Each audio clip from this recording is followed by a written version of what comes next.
beyond that live training that we did, I try to do some King of the Hill style training, which is great to build that competitiveness. It teaches guys the scoring system. A lot of these MMA athletes or other, we have athletes that do Muay Thai or stuff like that. They don't know the scoring system in jiu-jitsu, so it helps them learn the scoring system. And then I like to throw in submission only rounds. So we'll do like 15, 20 minutes of just sub only, switching partners every time you get a submission. And, if you're not submitting your partner in 15 minutes, you guys are both exactly where you need to be. You know what I mean? So somebody's got to make it to the checkmate. And if not, that's great. You guys can spend 15 minutes, good intensity round. And, these guys are doing great. Huge class today. People learned a lot. People really improving the technique recently. So that's more or less my Tuesday, Thursday, 11 a.m. class. Noah's gone through a little bit of a transition period over the past few months. I mean, I've trained with Noah for probably a couple of years now, back in Art of Jiu-Jitsu. He's been here with me since I started, I think, just off and on. He's kind of gone through a transition. Used to be not a lot of wrestling, more just like some basic guard concepts that he would do really well, basic passing concepts he would do really well. I think the transition he's going through is now trying to really round out the rest of his game. His wrestling has really improved. I don't feel like he's afraid to stand with people. His pressure passing has really improved. His guard attacks, and his guard retention has really improved.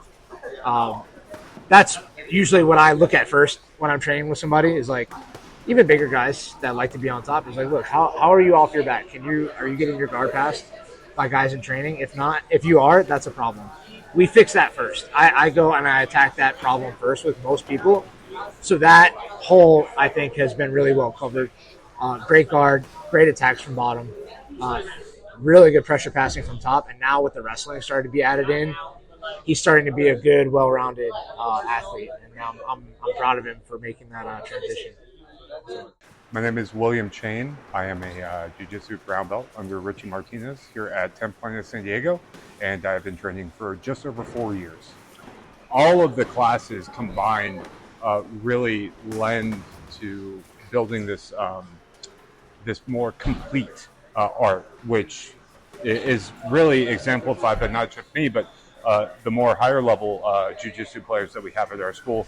I'm lucky enough to train with some of the most elite grapplers in the world on a daily basis. We've got a couple going up for ADC, Florian, Alec Grandi, to name a few. Matt Cox just competed. We've got some really high level grapplers in the room, and it is it's an honor and a privilege to be able to A, represent them, and B, learn from them on a daily basis. If there's one thing to take away from what I do as a 37-year-old man going out and competing the way that I do and coming in here and training every day the way that I do, I'm a family man, I'm a working professional. This is truly my hobby, but this hobby has enriched my life in a way. I'm not one of these jiu-jitsu saved my life guys. I am a jiu-jitsu enhanced my life by making me more calm, more centered. My business dealings go a lot more smooth. I'm able to approach problems with a much clearer head, and that's because these mats and the people that I am lucky enough to train with push me to limits that I didn't even know that I had. They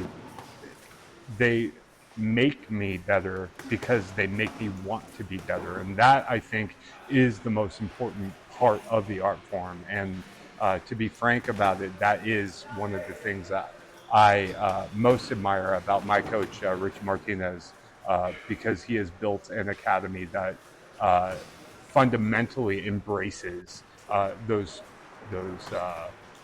building blocks and fundamentally embraces self-improvement through group suffering.